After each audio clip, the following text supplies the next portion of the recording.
Hello and welcome to another episode of Page Burners. We are working our way through the Malazan books by Ian Esselmont and Steven Erikson. And I keep wanting to add the word sir in front of one of their names. Anyway, it's, we are currently working our way through Deadhouse Gates. A few chapters each week. We cover approximately 100 pages in the mass market paperback. Today we're going to be discussing chapters 8, 9, and 10, which is the second half-ish of the section entitled Whirlwind. My name is Varsha. I run the YouTube channel Reading by the Rainy Mountain. My friends here will go around introducing themselves and also tell us what they are most excited to discuss from the 3 chapters we read today. Steve, could you start us off? Sure. My name is Steve. I'm from Steve Talks Books on YouTube and pagechewing the podcast. And the thing I was most excited about, Varsha crushed my dreams because I had a theory and I got shot down on the forum before we started recording. So Varsha and Josh both crushed your dreams. I would like to share the credit for this. I blame both of you for crushing my dreams. So I am happy to be here. I just want to say this week I was thinking about, and not to get too far off tangent, but just want to say thank you to all of you for being such awesome people, because not a lot of people have friends like this, so we can sit and talk about a book every week. So I just want to say appreciate all of you and all the listeners that read along with us. It's pretty damn cool that we can do this. So thank you for everything that all of you do. So I will kick it off to Dan. I'm Dan. I have a YouTube channel called Reading and Stones, where I do book reviews and movie analysis. And I'm here to talk about this book. Wait, what? When? Well, I just felt excluded because I don't have a YouTube channel. So I made one up. I'm sorry. That's crazy. Yeah, the truth is I have nothing to my name, but I am excited to talk about books, and especially I want to talk like this time about the part with the ship in the Warren, because I just want to be sure that I understand correctly what happened, because it was a bit confusing, and I'm sure we don't know everything that happened, but I'm sure I missed some stuff. Yeah. Anyways, Carl, I Reading guess. and Stone sounds like a really cool channel name, though. You should start. It does. You better create that channel before someone else takes it. Yeah. Yeah. I Oh, sorry, Carl. go ahead. I also do not have a YouTube channel. I do have a book out there. I'll let you just guess what it's called if you haven't heard before. No, I'm kidding. It's Truth of Crowns. It's a fantasy thing. I am most excited to discuss, I think, the ship as well. Everything that happens on the Salanda, I think, I found it very intriguing and moving this time through, and I don't remember being quite so moved by it last time. But there was a lot of good stuff here, so I don't know. I'm excited to talk about all of it. How's that for a blurb? I'm intrigued by severed heads. The Truth of Crowns. Everyone go read it, and also go check out 10 Questions for Carl D. Albert. I believe that is this week on the blog, so go check it out. Nice. That's this Is week. it up already? I guess it will go up. It will be when this is on. Okay. So nice. Yeah, those are fun. And if you have questions for the people here, or for the people who volunteer to interview, which Carl was one of the brave souls who did, come check out the pagechewing forum. Sorry, that leaves you, Shannon. And my name's Shannon, and I also don't have a YouTube channel, but I am most interested in talking about chapter 10, the battle at the crossing, and just there's a lot in that I really want to talk about. I like the consolidation because I also wanted to mostly talk about chapter 10 from the perspective of like how Tweaker is an excellent person to follow the battles through. I think there's a lot of emotional depth there, and I don't enjoy action scenes. I've talked about that on and on in every discussion group that I've been in. But this one, apparently, I enjoyed enough to think that it is to come away from it feeling like it's one of the best things I have read. So I like to sort of hash out why that is. But because I have the mic, I also want to talk about Tremolor. I want to discuss the details of it, some of which is confusing to me, Mm. that I want to sort of hash out, get to the nitty-gritties of. Cool. Are we ready to start? Should we just go chapter-wise? Which Why not? do we start with Bust? And No, we start with learning about Coltane's campaign and Duiker, Was that it? Okay. and how he has managed to outwit and outmaneuver the whirlwind so far, surprising everyone. I think that's how it opens. Coltane surprised them all, or something like that. Yeah. he keeps thinking that they'll die now, now we're done, now we can no longer survive. And he sees signs everywhere, like Duiker, I mean, of the Cape Moths gathering around, blotting out the night sky, gathering so densely. And if we know from earlier chapters that he saw these as harbingers of doom, and that keeps happening. Like he keeps seeing these signs everywhere, but also I think there's a certain element of him looking like finding the signs based on his mood or like what he's anticipating, because at some point I think when he manages to reach the army, like Coltane's group in chapter 10, there is a moment where he notices the sunset and it's got some like bright colors, but it's also got a tinge of orange, so that could very well be read as blood, the blood imagery that we've been seeing so far. But it had a tiny element of joy to it, so I've like Twigger is a very good way to read the mood, I think, of what's happening. Yeah, sorry, but I noticed the line about Cape Moths here, so I went on that tangent. But was there anything else about that? It is kind of funny how he keeps thinking, oh, this is Vent, oh, Coltrane didn't think about that, oh, we're gonna die. Like, after the 5th time, I thought it's kind of like, well, you should know that he has a plan, and this is what's happening, right? If it's it's not like everyone is gonna die now or something. But it's kind of funny at some point when it's like, oh no, we're gonna die. No, we need to cross the river. Just jump in the river now. And oh, I'm gonna suicide with a charge. But obviously it doesn't happen. But yeah, maybe he knows at this point that there is some sort of plan. I like when Liz tells him, "You're as bad as Camestrello. You have no idea what you're in for and what Coltane's about to do." Yeah. What were you saying, Steve? No, I was just going to ask a question. Was this our introduction to the Wiccan army, or have we seen them before? We've seen them before. Yeah. We met them in the early chapters. We met Coltane. I don't think we fully saw how they fight. We saw one interaction between them and the Red Blades, when the Red Blades sort of come in and start threatening everyone in the city, and the Wiccans want to stop them. We did see them training. There was a lot of like a whole part of them training with the 7th Army, right? What an 80s montage of them training. Yeah. Kind of, yeah. I love the descriptions of all the different clans, and all the tattoos and face paint, and they're described as looking like demons in battle, and it's very badass. I like the Foolish Dog clan. Yeah. Why are they called that? I don't know, but it's kind of funny. And the Weasel clan. I have a stupid question, and I'm sure that the answer is no.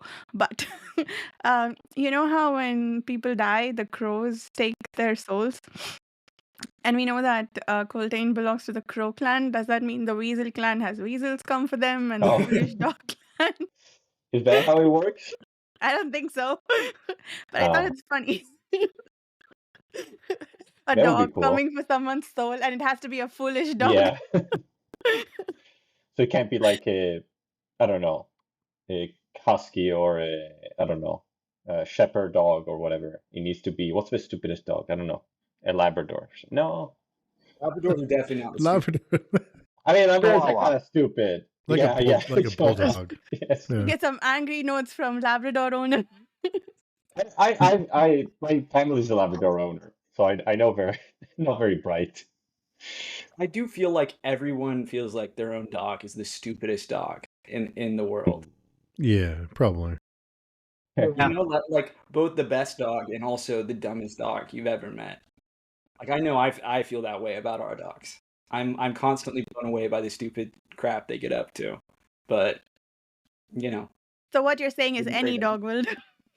exactly. Translation, just a dog. Okay, moving.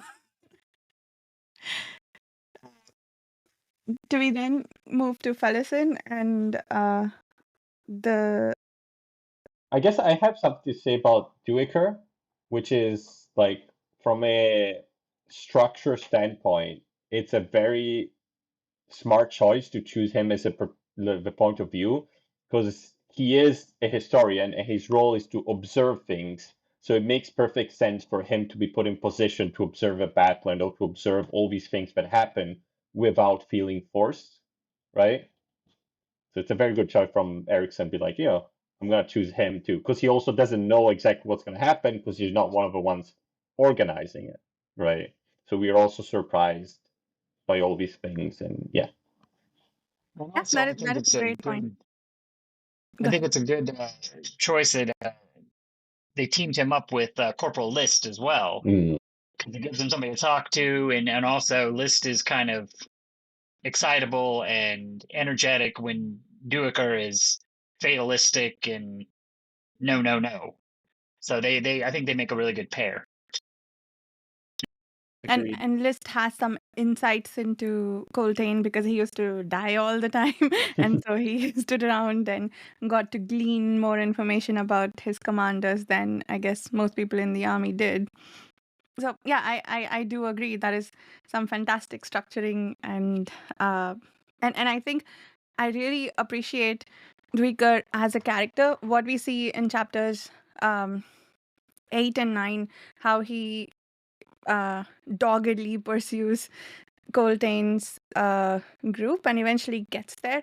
You can't help but root for him, and then he's so tired, and they wake him up in 2 hours, and then again within 2 hours.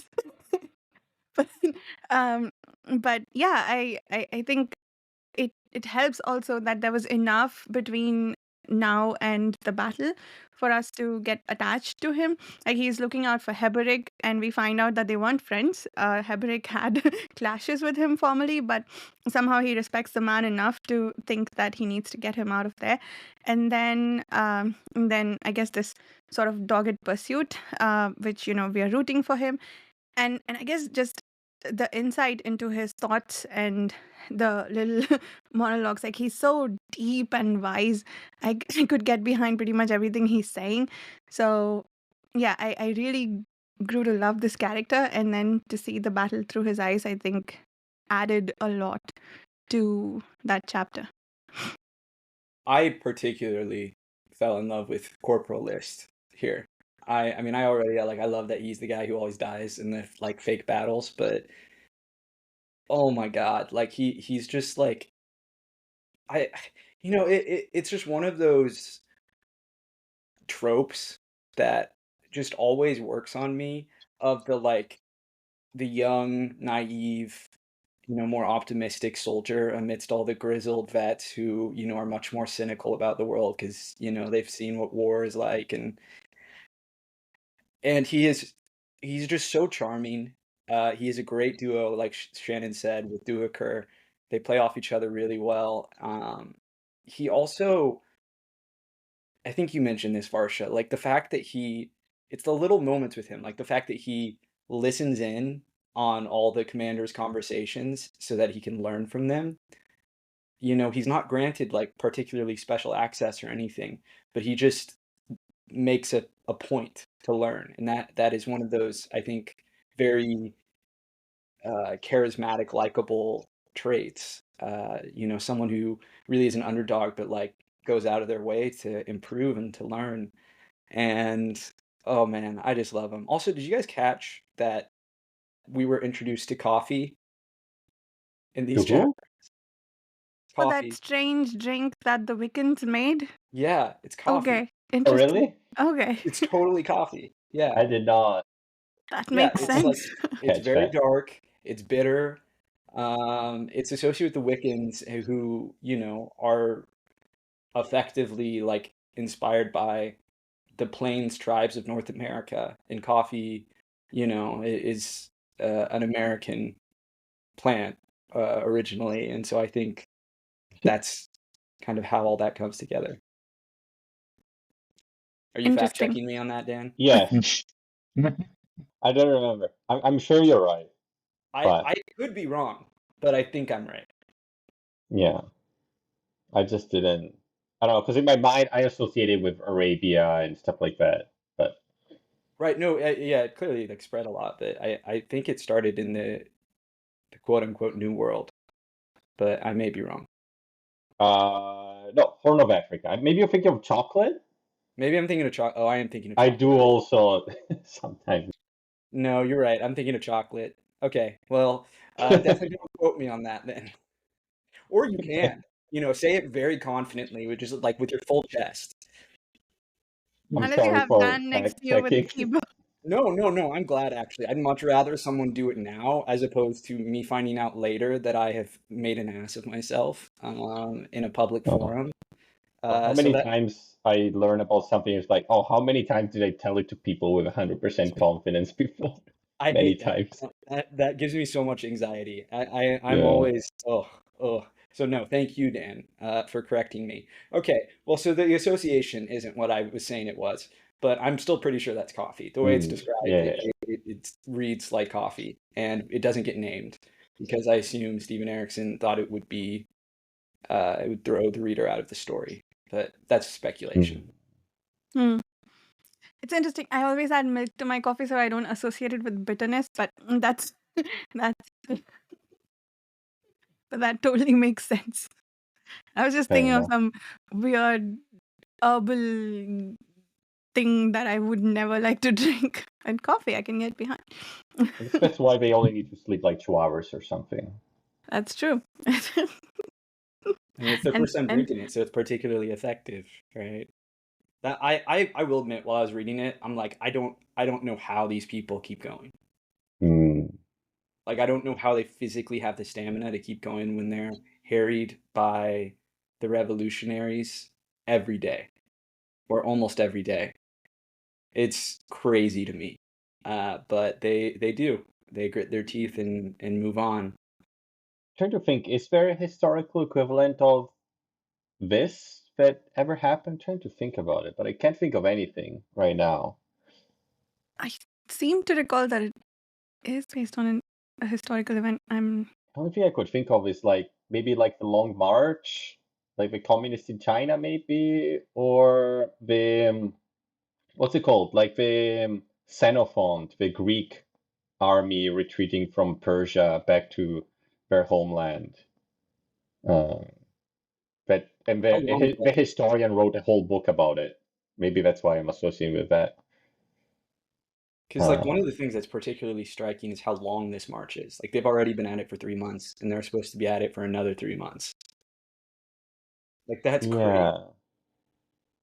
I think it's 3 months for Kalam, right? And this is Coltane with a whole army of refugees that will probably only keep growing.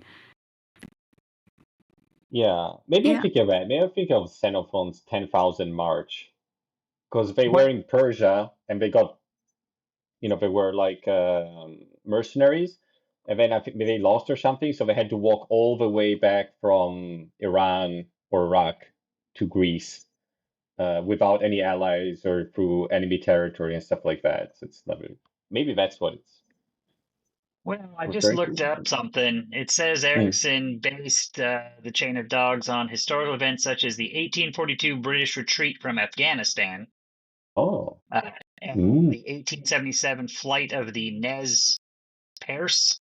I don't know what that is, but And the reference quoted whatever there you said is makes. Or no, he's well. Anyway, yeah. the reference quoted there is an interview on your channel, Steve, with Steven Erikson. Oh, on the wiki. Oh, wow, that's cool. Yeah, I got to look those battles up. Yeah, because I seem to recall him mentioning that there were battles in history that this was based on, but I couldn't remember which. I think it's because I saw that interview.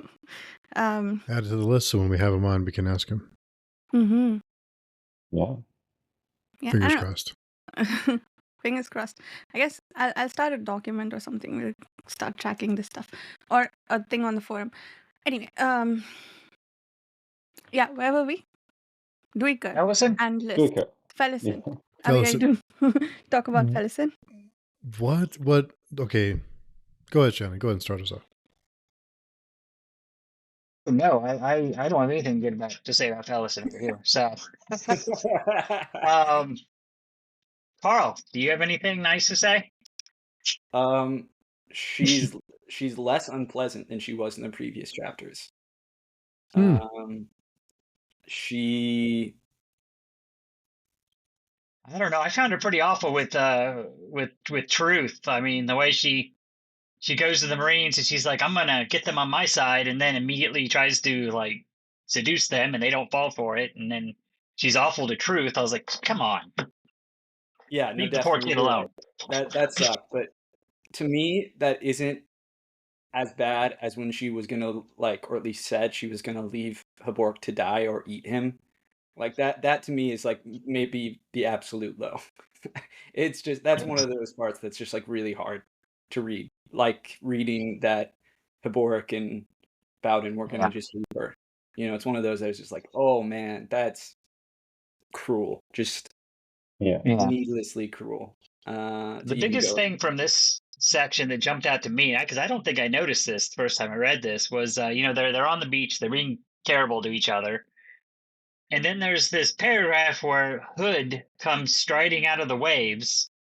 The Reaper of Carved Out Souls. He's waited long enough. His amusement at their suffering losing its flavor. Time had come for the gates, and then that's when our saviors arrived to save them off the beach. And I was like, wow, Hood actually had a role in this. Like, I didn't realize that. I mean, I guess we should know that because of how it began with that whole Priest of Hood at the very in the prologue chapter and everything. But yeah, he's very much taking an active role in what's going on here. I thought that was more metaphorical, like Felicin becoming ready to die. Did the actual god walk out of the waves, or like did she see an apparition? Well, it says his amusement at their suffering losing its flavor. I mean, Yeah. Sometimes I have a hard time figuring out if it's is this really happening or is this. Yeah. Well, then it says time had come for the gates, and I'm assuming that's going to be the Warren that they get sucked into shortly after this. Well, there is the Hood's Gate, which is the gate to the afterlife. But I don't know. I'd have to reread that for my. I don't remember. I think maybe. I think with her not being able to control her emotions, she seemed to question whether or not there was some other influence on her. The part that I disliked that seemed really out of place was when she seduced Baldwin. God, that was really weird. I forgot that was in these chapters. Yeah, no, that whole scene sucks. Yeah, I mean I don't mean it's like badly written. It's just like it's painful to read. Yeah, it is weird. Yeah. So on one hand, I get it because she's learned that that's her way to survive. That's her way to kind of get over on people. That's her weapon, I guess. So on one hand, I understand like why she does it. At the same time, it's really weird. Like it felt weird. It was hard to read. Yeah. I mean, why would Baldwin do it though? That's the other part. It's that's the thing that I have a harder time dealing with. I remember I used to really not like Bowden for this, but in my new role now as a Bowden apologist, I was thinking about it. I was like, well, he knew the knife was missing. He knew she was gonna try to kill him, and in a way, this was kind of the Forcing quickest way to prompt her to do it, and he was right there. You know, you didn't have to wait for her to come for him in the middle of the night. right, because He could have just gone and took it, just opened her bag and took it, but it felt a bit He like could felt have. very mean from her. But I mean, from him. But I guess he is Well, a and then very also he mean threw it in her person. face. Yeah, well, and then also he's kind of mean, and he was throwing it in her face. He's like, I was Yeah, proving that you are still who you are. You know, yeah.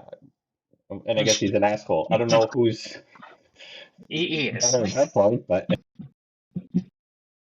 yeah, I don't and know. I mean It just feels at this he point did that it. it's kind of like I don't know. Felsen is so annoying, but is she even really like? Would someone behave this way in real life at this point?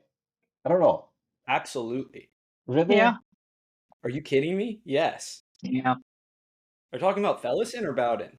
Felsen. Yeah, Fellison, absolutely. I don't know. Have you not known some like really unpleasant people who, particularly think they're like kids who were like deeply Yeah, disturbed and traumatized? but I feel like after you've been together with some people for a couple of weeks or something, like, and you're forced to be together with them, like, you Well, have how? to get along somewhat. Like I feel like there are a lot of teenagers who are really mean to their parents just as a way to lash out, and these are the two adults around her, and Mhm. and honestly, like I would not like to make excuses for Bowden, because at this point, sure, she seduced him, but but the state she is in and what she has been through, it is like taking advantage of a drunk person. Like, sure, she's Mm. asking for it and whatever, but she's a child. She's been through a ton, and these two have given her nothing but judgment for it. Sure, they care for her and whatnot. Like, I'm not sure about Borden, honestly, but Heberick apparently does. Like, he does, because he throws himself over her to protect her when, like, the lightning strikes and when stones fall and whatnot.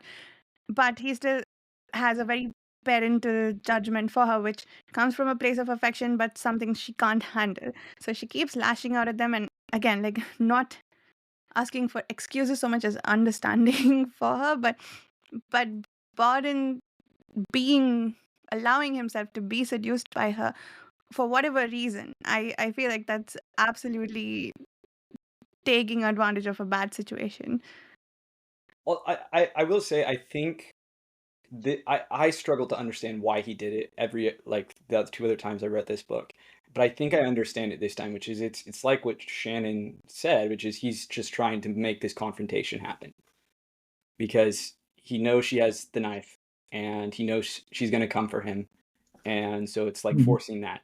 Now, he didn't need to follow through on sleeping with her to do that, but I mean, again, like Shannon said, he was kind of making a point about her. It's a horrible way of doing that, but I mean, it is certainly effective at getting a point across. I mean, I'm of the opinion, like, if this was like a Reddit, am I the asshole thread, like, everyone's the asshole here, you Yes. know? Yes. Like, they all suck. I mean, Heboric gets a pass. Heboric hasn't really done anything bad in these chapters, but Bowden and Fellison are both just terrible. And I do love, however, particularly the way that Bowden kind of forces Fellison to reckon with herself. Like, I particularly enjoy the scene on the ship where he's like, do you ever stop and think that like the things you do are stopping you from becoming, something else, or like I forget exactly what he phrases it, but it's great. And she's like, you know, e- basically it's like, are you intentionally, preventing yourself from actually like reckoning with who you are and growing as a person? And she's like, I have no idea what you're talking about. And he's like, yeah, you know exactly what I'm talking about. And I love the way that kind of plays into her character. I mean, I think as a writer, you always want to give your main characters foils that reveal things about themselves and challenge them and force them, if not to grow, then at least to confront aspects of themselves that they are loath to do.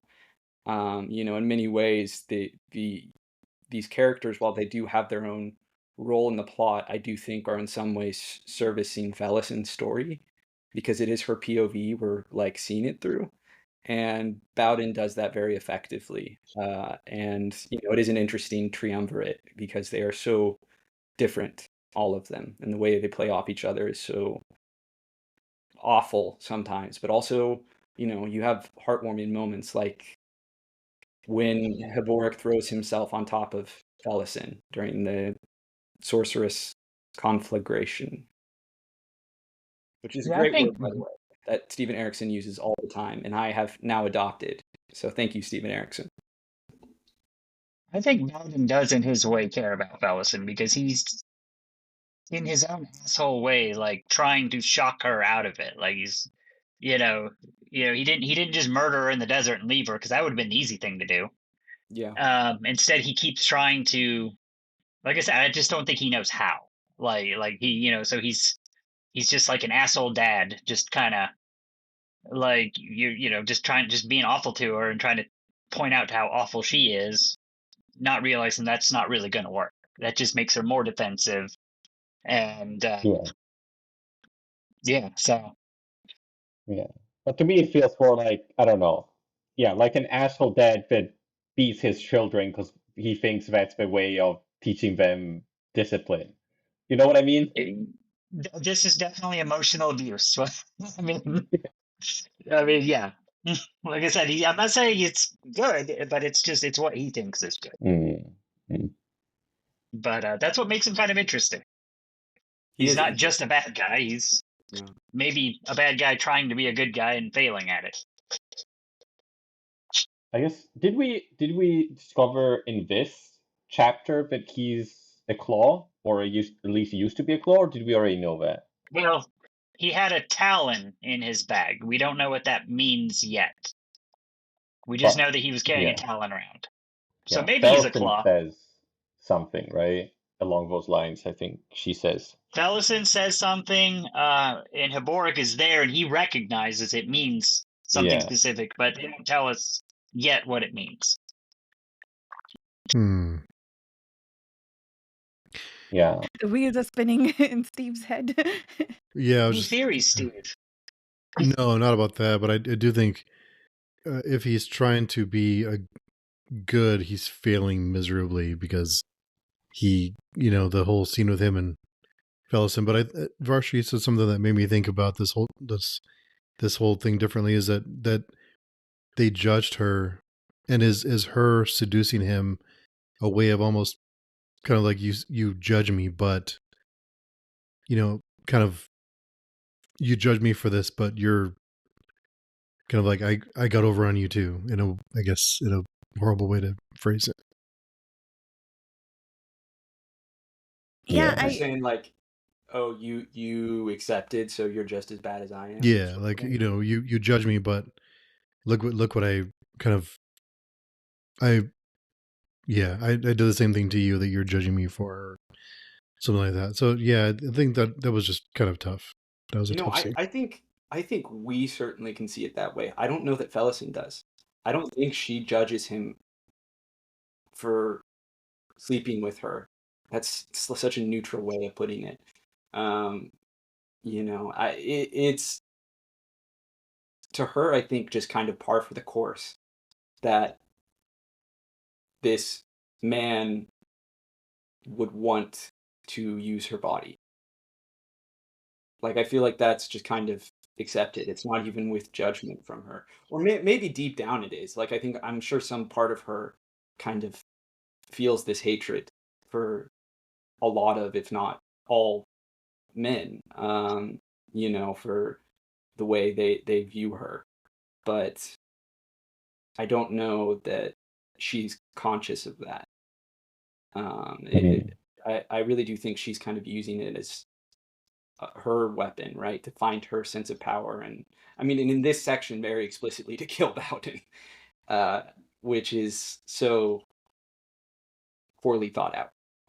It did not end well for her. Yeah, for sure. But I guess he's not like an ordinary thug, it seems. It seems No. like there's something to his backstory at this point that we don't know yet. Right? Yeah, Heberic and he have that mysterious exchange where Heberic tells him he's done well, whatever that means. But yeah, I think, Carl, you just reminded me that the reason Felicin seduces him is to try and kill him. And the reason she tries to seduce the soldiers that they just meet is, I guess, to try and win favors because that's all she knows. But yeah, is definitely Borden, like, first allowed himself to be seduced, and the passing judgmental statement, I think I read it as a judgmental statement that you're still the same person.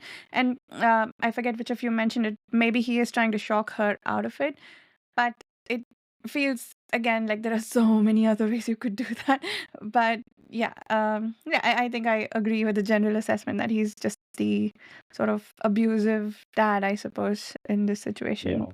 But Like go to the recovering alcoholic and you're like, oh, do you want this beer? Do you want it? yeah, And he takes it like, oh yeah, I knew you were. Like yeah, I knew yeah. it. Okay, That sucks. Yeah. you And know.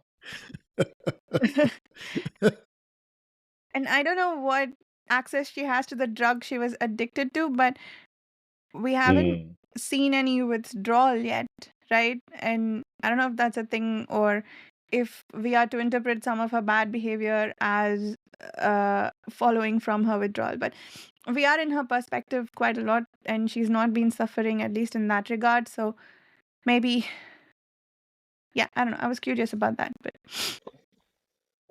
Well, I think I think she's got to have been going through withdrawal. As far as the physical withdrawal, I mean, they've been trampling through the desert in pretty extreme situations. So I don't know if we necessarily see the normal physical withdrawal signs just because her body's already taxed.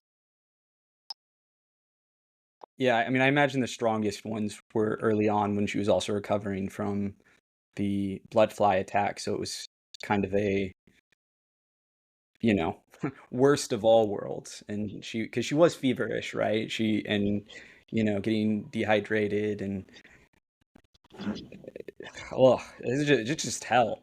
I mean, I understand why she was awful, but it's tough. I mean, for all of them, right? Like they're in extreme conditions, and people aren't usually pleasant in extreme conditions, but at the same time, you can cooperate a lot better than they are.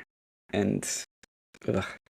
I think the thing that's most striking to me about all of this dynamic is, you kind of get the sense that they call her girl, they call her lass, like they get the sense that they know she's kind of young and inexperienced and has kind of been thrown into the deep end.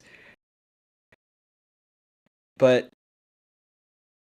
with the exception of Heboric's paternal instincts to protect her, like physically protect her,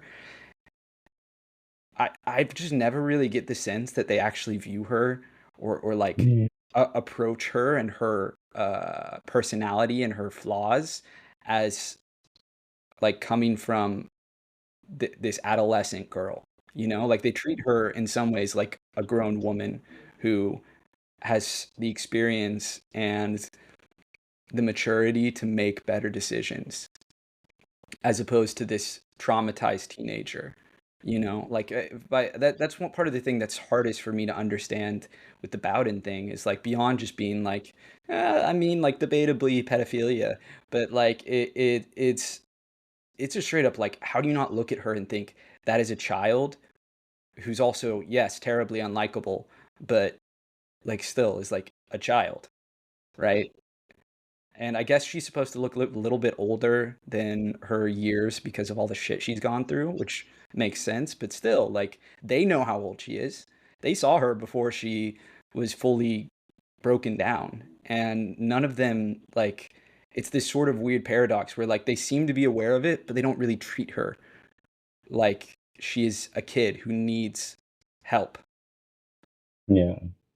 And that's one of the things that's just hardest for me to reconcile. I don't know if it's a cultural thing for them where it's like Malazans just view girls as growing up much sooner, which, you know, has some truth to kind of history. And I mean, I think even certainly in the United States, I know young women are kind of forced to grow up faster than young men, but they're still like, I don't know. If I saw a 15-year-old, is she 15 or 16 at this point? I think she turned 16 Maybe. while Did she actually? she I was. thought she Maybe lied she's about being maybe 16, she's but She went from 14 to 15, but Oh, yeah, yeah. possibly. Yeah. I'm not somewhere sure. in there. My vague memory is of her being 15 and lying about being 16 to try to make a point to Haborik, and him being like, "You're not 16. Like, I know you're not." But maybe, I don't know. The passage of time is a little confusing. But yeah, I mean, she's a child, you know, and that's just, I don't know, hard for me to wrap my head around. Yeah. Yeah. And the she's a child bit is hitting me a lot harder this time. I think I read this 5 years ago, so the age gap between her and me was, well, 5 years less than it is now. So the child thing is like it's really hard to forget that she's a child. And I'm not saying everyone around her should forgive her behavior because she is acting like an absolute ass to all of them. Right. But I think at least as readers, we owe her some kindness and like because we are getting some insight into what she's thinking. And there's one moment where she actively stops herself from being cruel to Heberick. It's like, and I forget if that was the same moment where Borden tells her that you're going to break him at some point. Um, but she stops herself. So it's almost like she's doing this in an almost helpless way. Like it's Mm. the first thing that comes to her and she's doing it, but she's almost looking at herself from a distance and seeing that this is not okay. But I feel like she doesn't have the wherewithal right this moment to process that Yeah. and do more than just that. Plus, how long has it been since the beginning of the book? Some months, right? But it's not been years, No. right? It's only been some months. Yeah. But the way they treat her, it's kind of like, oh, you've been like this your whole life. It's kind of like, I don't know. It's like only been a couple of months. I can see this because this is similar in the Prince of Nothing and stuff like that. But Esmenet is like a whole life of being a prostitute, right? So I can see that there. That makes a lot more sense. Here it's just like, she did it for some months now. It's not part of her personality really at this point. It's just a thing she feels she has to do to get some sort of control of her situation. But I'm sure if she went back to her normal life, she wouldn't behave that way. You know what I I mean? disagree. I think it has warped who she is. Do you think so? I think so, and I think what Bowden is trying to do, and Heboric too, but maybe gentler, and neither of them are doing it well, is trying to help her understand that she doesn't have to act like this, and she feels like she has to act like this. Like my personal reading of her character is that she very quickly latched onto the idea that the only way she had agency or power, the only way to actually have any sort of control was to exploit her sexuality. And so that became entangled with her own sense of identity.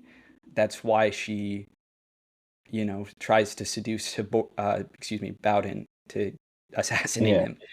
But, I mean, it's possible that she would go back to something resembling more normal, but I could also see her being someone who like goes back to an ordinary life and becomes like a sex addict, even then, or at least tries to seduce people to get what she wants. And they're kind of trying to make her be like, look, you're doing this. Look at what you are acting like. Look at what you've become. But they're just inept. And if anything, are probably making it worse.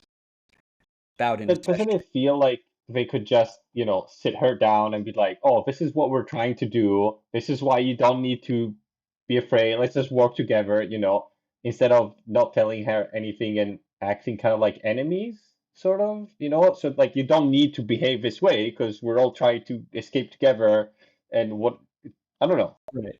No, I agree with that. I'm not Okay. defending their actions. Okay, I see. I mean, as they are literally the adults, I do expect more from them, and you Yeah. know, it doesn't make Fellison, you know, what she does excusable. Like if you've met an asshole teenager, like you still think they're an asshole, even though they're a teenager. You know, it's not going to change that. But at the same time, the way you approach them should be a little different, and you should probably take more responsibility as an adult. You know, Hmm. so I'm with you on that. I guess that's kind of my point is like they're doing a terrible job. Like I think they kind of. I think it was Shannon who said that like he thinks Bowden does care for her in his own way and is just being like the abusive dad. And I don't know if I'd go so far as to say he cares about her, but I definitely think he's trying to help her. And he is just such a broken asshole himself that all the ways he knows to try to help just make things worse.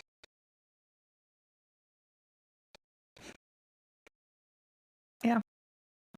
And there was this line, like from the conversation between Heberick and Culp, when Culp asks Heberick to tell him about his two companions. He says, you have to compromise to stay alive in the mind, and that which one person thinks of value, another is the first to sell. Cheap. Well, that's what they are now. What they were before, he shrugged again.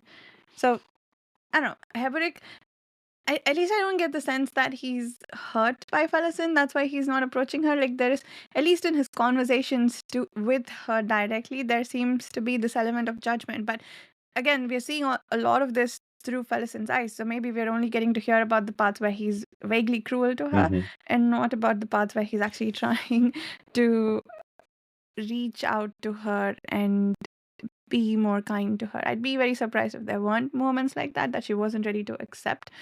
But also, yeah, there is a certain element of judgment that I think she could do without. But it's hard not to express that either.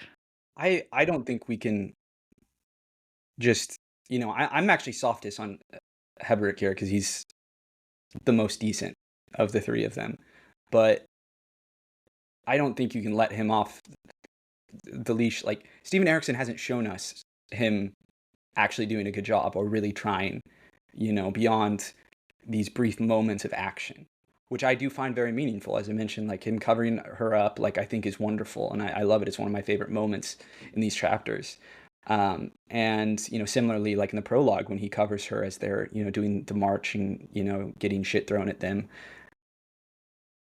But, you know, the fact that we haven't seen more of that kind of emotional reaching out, like, Fellison, this is why I'm worried about you. Like, this is sort of what's going on. Like, that makes me think it hasn't happened. That Steven Erikson doesn't want us to believe that has happened. Because if it did, I feel like it would be in the book. That's fair. Yeah, I'm just wondering if it's possible that, given how clouded some of it was, and maybe just how angry she is at what happened to her, that she's focusing on the stuff that could hurt her more. But yeah, absolutely. Like if it's not there, I think it's quite likely that he hasn't said anything either. But again, like the fact that he was willing to throw himself on her to protect her, which, you know, if you had asked me last week, I would have said, no, Heberick is only being judgmental, because he actually said he would have, I mean, I don't know if he actually would have left her there, but he said, I thought you were starting to be happy here with who you are. And that's just, again, I don't know how he could come to that conclusion, because she's being used awfully. And she's certainly not happy. She's in a drug-induced haze. But the additional protectiveness that we've seen from him in these chapters, like where he's putting himself at risk, is making me wonder if maybe we haven't seen the whole picture. But yeah, like, but I guess that's also adding to the complexity and nuance in this situation, that who we are hearing the story from matters a lot. And the key to all of it is, I guess, the need for not judging any of them Alexa may be bored in a little bit, but the I guess they're all doing the best they think they can do in that moment, and that's that.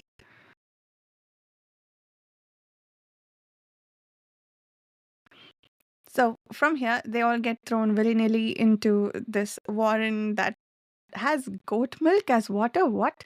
Is that true, or were they... What? I think it's a silty water. That's what I thought. It just had the consistency and color of milk. Goat milk? Okay. I don't know if it has a specific color of goat milk, but maybe. Did somebody joke to Felicin that she would, princesses could bathe in the water? Like that? Yeah, I thought it was like a mud bath sort of thing, but I don't know. Because when they say something like, "Oh, this warren was flooded," because they find seeds and piece of grass in the water, right? And Right, they say yeah. it's like dirt and stuff. That's what I assumed. Yeah, no, that makes sense. The milk is probably metaphorical, but you never know. Yeah, It's not... it's fair in this series. Yeah, it's always Yeah. possible. Maybe it's Yeah. the milk of some god, just like there's blood of some other god in other warrens. I don't know. This Mm. really does feel like a series where you could have a whole ocean of milk from a god. Like that Yeah. that does feel like a thing that could happen. Actually, that feels even more like a thing in Baker's universe, but anyway, I love this stuff. I love Stormy and Gessler. I feel like they really finally come into their own here on the ship. They both get some great moments. I will admit, I still have trouble telling them apart sometimes. Gessler is the higher up, right? And Stormy is a giant. Okay. Actually, I think I do differentiate them now. I mean, my entire first read through could not do it, but now I can. Okay. I love all that stuff. And with the Talani Mass showing up, it's badass. The crazy sorcerer who, I mean, Steve, do you want to pivot to talking about your unfortunately probably not correct theory? Yes, that's what Varsha crushed my dreams on, because I was hoping that the crazy tiny warlock was Hairlock. Because I was hoping that was him, because he was floating around, causing havoc, being an asshole. I thought, please be him, but unfortunately, it was not to be. There's nothing that says he can't be, Steve. So if you want him to be, he will be. I am just going to decide that's who he is. I think Cole said, Jay says it's just a prisoner that was driven insane and got out, and now he's out of control. I think something's happening with your bike. Yeah. Maybe you're going through a warren or something. Yeah, it does. It sounds like you're going through a warren right now. I don't know what happened, Shannon. Watch out for those standy heads. Yeah. Yeah. You just love how creepy and interesting it is, though. Like they found this haunted ship with a bunch of decapitated Tisandi heads, and we know the Tisandi are, badass. And then we get introduced to the notion of the Tis Edur, and that this is Carl Demerlan, the Warren of Shadow, the elder Warren of Shadow. Oh, I'm hearing an echo now. It's those The warrants. Warren of Echoes. Yeah, the warrants will get you. Oh, He's going through different effects.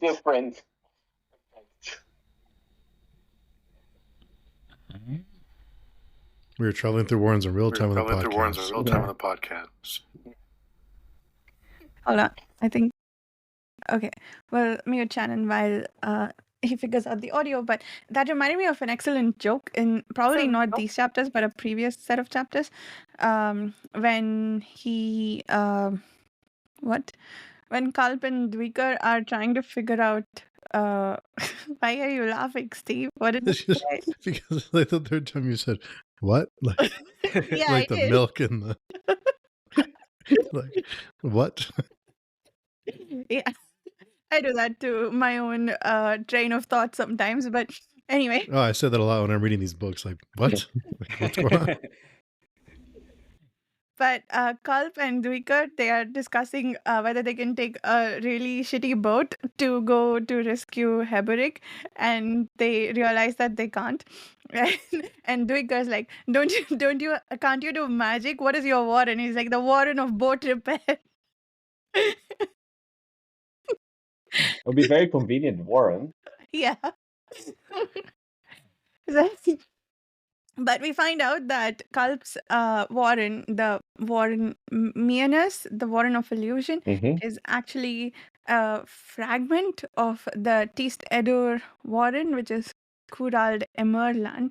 And also that Mianus is a warren of shadow. But is Yeah. that the same as the one that Quickpen went into when... Oh, we lost I Shannon. think it's a Mm. precursor to that one. I see. think. Okay. No, Curl Something like Emerald that. is the precursor. Yeah, Hmm. to the Warren of Shadow, right? I think, however you say it, Mienos. I think it intentionally sounds like ominous. Right? Yeah, I was thinking Ah, that. I think that's how you know they're related. Hmm. So yeah, it's the Shadow Warren, the Shadow Realm, if you will. which makes sense, I guess, because Shadow and Light and the Triste Andy and whatever the other light ones are, the Triste something, makes sense. We haven't. Illusions and shadows. I mean, it's interesting. You would think that there is a triumvirate here, right? But we haven't been introduced to a third Teast race, so we'll see. Habaric says that there are, but he doesn't know the name, right? Yeah, only the T-Standi are mentioned by name, apparently. In Gothos Well, Folly. the Test Eater. Yeah, both of them are mentioned by name. Oh, they're Yeah, okay. he knows the Tistandi, and the Tist Eater were mentioned by name by Gothos. And they're only mentioned And then- there. And He then he said, knows there's a right. third one. Don't know anything about him. Yeah. But one We are also get black, the lore one are that gray. Gothos. Oh, I'm sorry. You I was go, just Carl. saying we also get the lore that Gothos is a Jagged who wrote Yeah, about that was just everything, and dropped also in. that the Jagged caused the Ice Age Yeah. because they were sick of all the other races messing around with them, which is one of those bits of lore that I love, that, you know, Erikson and Esselman included this magical Ice Age in the history of their world. And later when we get that scene with Dwicker and Sormo Inath when they release the god, he talks about how the Jagged just kept making ice wherever they had things that made them unhappy. So, like, basically all the glaciers in the world are attributed to the Jagged. Yeah. I wasn't sure. Are they, it's like these ice things that happen. Is it like something that happened in the past, or is something that's happening in the present in different warrens, not in the real world? Ice. What do you? What they say is that the Ice Age in the quote unquote real world, the human world, was caused by the Jagged. Oh, okay. And then the ice melted. Yeah. Okay, I see. Yeah. I mean, I would read it the way I have read it. I mean, it's like the Ice Age, you know. Why was there some god in the ice Well, in the warren? It was in a warren, right? Or where was it? Did they go in the past? I don't know what happened. Yeah, I was unsure about that too. Were they inside a warren or... Go ahead, Shannon. that was the part I was most confused about, was that whole, after the battle, that death of the Semp Ascendant. Because, yeah, it was covered in all that ice, and I don't know where all that ice came from. I mean, I don't know. I mean, I know that... Yeah, I mean, it was set up like it was almost like a Jaghut defense of some sort, but, like... I think so. What triggered it exactly? I don't know. I don't think we know. I mean, other than that guy was an asshole, and the Jagged froze him for it, you know, Captain America style.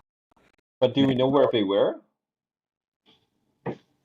My understanding is somehow they pulled him out of his warren, because I think he had his own warren, because that's what his sorcerers were using, right, from the revolution. And Sormo said that.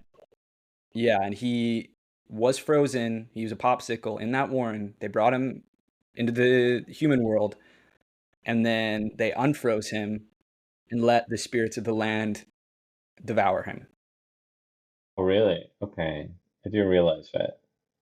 It's really freaky, crazy shit. I had no idea what was going on the first time I read that, or the second time. This time, I was locked in. I was loving that. But I What guess was- then what this was world really- is full of ice, then. I guess. Okay, I don't know. I Amtos don't know how Falak it's is connected. full of ice. Yes. Amtos It's- Falak, yeah. And did they pull him out of there or his own warren, do you think? Wait, yeah, did they pull him out of Amtos Falak? Yeah. I mean, maybe that was part of the warren he was using. I don't know. Right. Because, I 'Cause it mean, may he not is a have been synth his god, and personal we know the warren, right? Jaghut were here. Mm. And he's an No, ancient that's a god, I great should point, say. right? That we have the way people are aspected, or ascendants rather, are aspected in this universe. You know, you could be the knight of death, right? You could be the knight of whatever warren, you know, whatever house. So you don't necessarily have to be the god to still be worshipped and still in some way give power. You know, it's actually like, I think, Dungeons and Dragons in that way, that you kind of have these lesser deities, these demigods, who can also become a warlock patron, for example. I hope I'm speaking to someone out there knows what I'm talking about. But yeah, that's interesting. Yeah. Yeah, that the ice stuff is interesting, and I was unsure about what happened with that Sem god, but I also agree that the descriptions of how the jagged froze things reminded me of the Ice Age, like entire continents at a time. Of course, they caused the Ice Age, but yeah, and now they find a bunch of Tistandi heads that are lying there. They collect them and make them into a pyramid. And their souls are still connected to their bodies. Yeah. And they're working the shit. Talk about a freaky visual. Yeah. You know, I am really garbage at remembering details in the books that I read, even when a book is my favorite. But it's amazing to me the number of things that I seem to remember just as like images through these books. Like the image on the boat with the Tistandi heads and the headless Tistandi oarsmen, that was imprinted in my brain apparently, because I expected it there and it's there. And a lot of the crossing, the river crossing that we see in chapter 10, that also I had I remembered a lot of details of, which is very interesting to me. I think, yeah, there's something about these images that kind of stays with me. Anyway, and then a bunch of Telanimas show up and give us some wishy-washy history about the warren, what did we just call it? Kural de Emarlan, and the Minas one. Do you think, well, Culp was already in the boat, but I was wondering if the fact that his warren matched that of the Mad Mage somehow made it so they ended up all the way inside. And anyway, there is a rent in the warren now that one of the Telanimas volunteered to cover up, and Stormy is concerned about whether that would cause pain, and he's in tears after the conversation he has with the Telanimas that he talks to realize, because he's learned that that person is basically subjected to an eternity of pain now, which I seem to recall, like I didn't remember this about Stormy, but there was some other interaction earlier on in this book which made me think that Stormy is a really compassionate person, and I didn't notice that about him during my first read. But now, between this and the other scene that I've now forgotten, he's yeah, he seems like a really compassionate person. That's standing out about him for me. Oh, and since we're talking about Stormy here in this part, was I the only one that like had like just a whiplash of emotions with the Telanimas, the one that sacrificed, and I'm making air quotes for people listening, himself to seal the warrant, because it's like he goes up and you're like, oh my God, he's sacrificing himself. It's the and then you realize, or a truth, that notice he took a head, so he was actually shoving a head in there, and so it's possible that he was just condemning this poor person to an eternity of whatever, and he actually didn't sacrifice himself at all. Because then he even tells Stormy, I'm going to come back Interesting. for my sword. And it was just like, Oh, because I went from thinking he was like the Talana Mass Jesus to, no, this guy kind of sucks. that makes sense. Okay. Yeah, I didn't catch that at all, but that makes sense now. That's what the whole bit. I reread the ending like of that chapter multiple times because I was like trying to understand. I'm like, is that saying what I think it's saying? Because Felicin has no idea what the hell's going on. She's watching it all unfold and she's clueless. And yeah, this dude takes the head and uses its And soul then the body dies. to bind it. Real asshole move. I know. I found that scene so moving, and then I got to the end. I was like, wait, are you for real? But What? then What game is this guy playing? He gives away his sword? What? This is crazy. But was it Heberick who makes this comment about how being clanless means that they're completely useless? And that's why he volunteered himself? Yes, that's what they thought. Well, that's what they say, but maybe he doesn't think he's useless. Right. Yeah. They all at first thought they were grieving him. They thought he had sacrificed himself. And then they went downstairs and realized that, well, one of them, I forget which one of them it was. Truth? Oh, Truth. Was like, he took a head with him. And they went downstairs, found the body without the head, and realized, through magic that it was missing its soul, meaning he had just used its soul to close the rent, which is crazy. I mean, what a con by that guy. I don't understand why he gave up his sword though. Like what? Yeah, why did he need to make these people think that he was sacrificing himself if that's true? Truly. Yeah. Well, and he was making the other Talon think that he was sacrificing himself too, so I don't know. Like that's he's now off the board and we don't know what he's doing. Like that's true. Maybe he wanted to go rogue and this was his way of doing that. That's interesting. Okay. On a similar note of like what the hell is going on, Varsha, I think you raised this point and kind of danced by it. How did they end up in Curl Demerlan? Did the crazy sorcerer, crazy warlock open it? Why? Yeah, how did that happen? Unless he's aspected to it. Yeah, exactly. Like I had that question too, and it seems to be an Elder Warden, and it is Curl Demerlan that they end up in. So how did that warden? So I'm guessing, do you think, like me and us, there is another fragment of Curl Demerlan? And there was this whole discussion about how he's lost so much control that he's no longer controlling the magic he pulls from the warden is controlling him.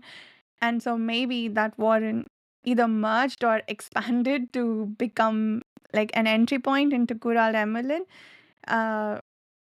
Or do you think the sorcerer's madness created that rent in the warren that they've come to now close? Or was that an unrelated event?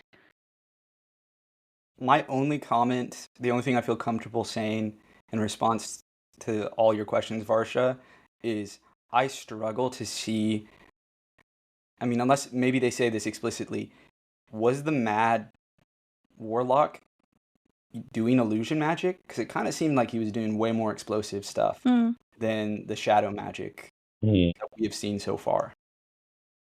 I mean, I guess maybe there's a possibility it's like Shadow can do a lot of weird shit, but I don't know. I'd always associate it with illusions. Yeah. My tinfoil hat theory is going to be, I'm going back to Hood did it. I think Hood, because I'm thinking, where did that mage come from? The one that escaped from the mines. I think maybe he was dead. Maybe Hood brought him back, set him loose wild, and was the one who manipulated this. Hairlock. And it was Hairlock brought back from the dead. That's right. It was. Maybe. Tell me, prove it wasn't.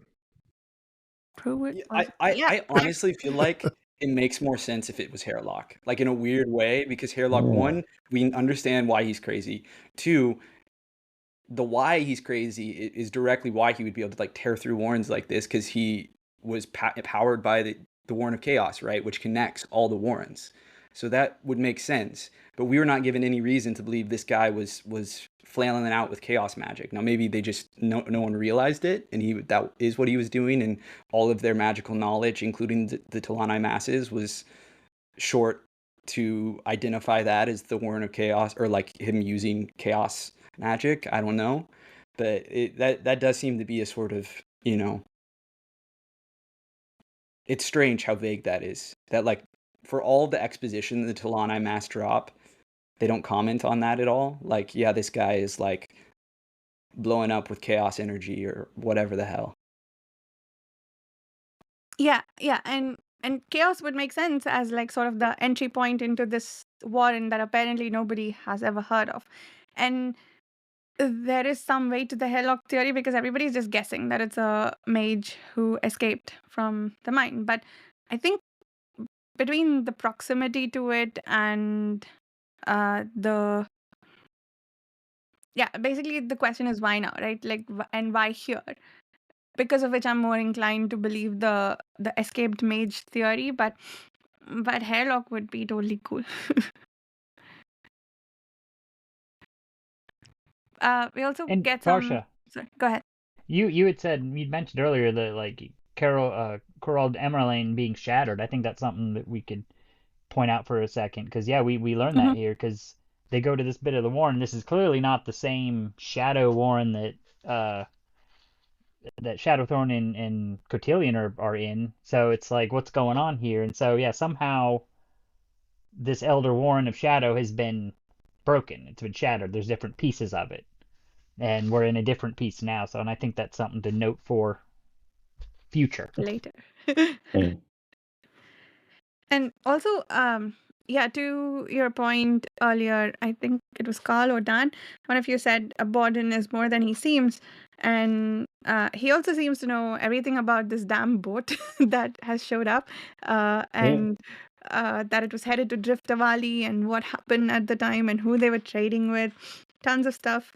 Just spouting a bunch of imperial mumbo jumbo that apparently he knows, and people are noticing the fact that maybe and he went to prison camp when he was very young, supposedly.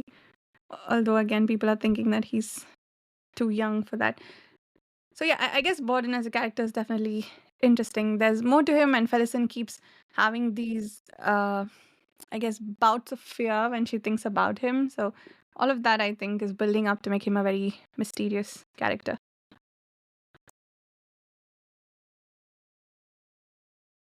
I can't believe I'm going to do this, but I'm going to circle back to the Hairlock theory. Yes. Just because, like, I mean, as we're talking about all this, we're going over like unreliable narrators and people like believing one thing but something else being true, or like people being very mysterious and it being unclear exactly how they know the things they know and all that stuff. And it, like, I do think we sort of take it for granted when we're told something, that it's just like the truth, when something's exposited in the world.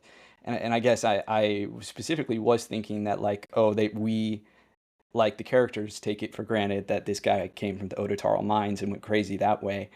And we don't actually really have that much evidence that that's the case, other than that he's kind of around the area where the mines were. But I think that's something interesting to think about with the world building in general and the stories of the world. I mean, I imagine a lot of people listening to me say that are probably having a visceral reaction of like, what's the point of having lore if we don't know if any of it's true or not, or if it's all just bullshit? But I do think that's one of the interesting parts of Malazan, that, a lot of the stories we're told may not necessarily be true, or they may be very slanted views of it. And not that that's wholly unique to Malazan, the sort of like myth and legend is not the full story.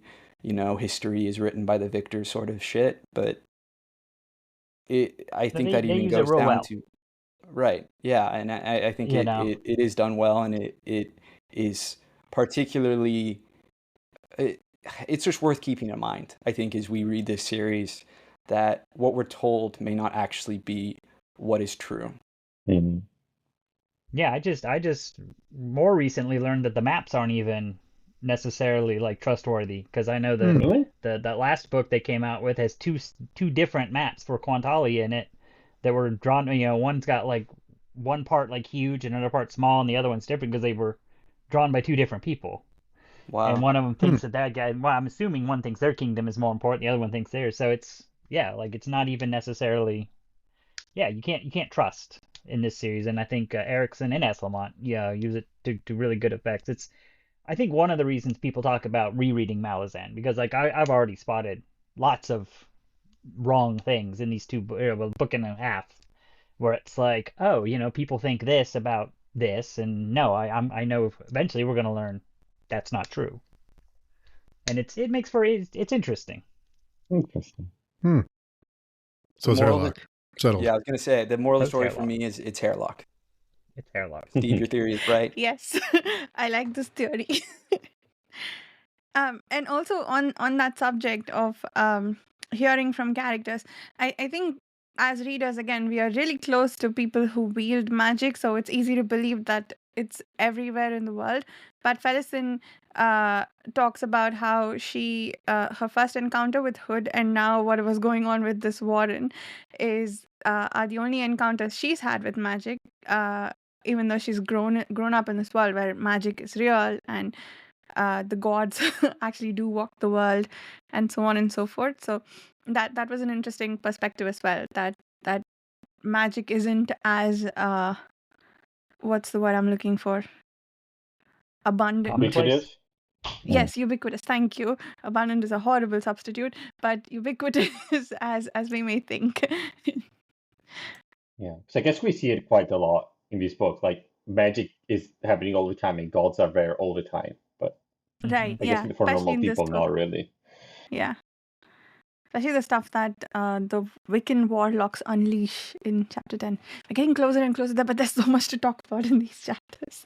But oh, and Heberic's arms, we have to talk about that. Apparently there's an orange thing and a green thing that are warring together and are in a strange sort of balance at the moment.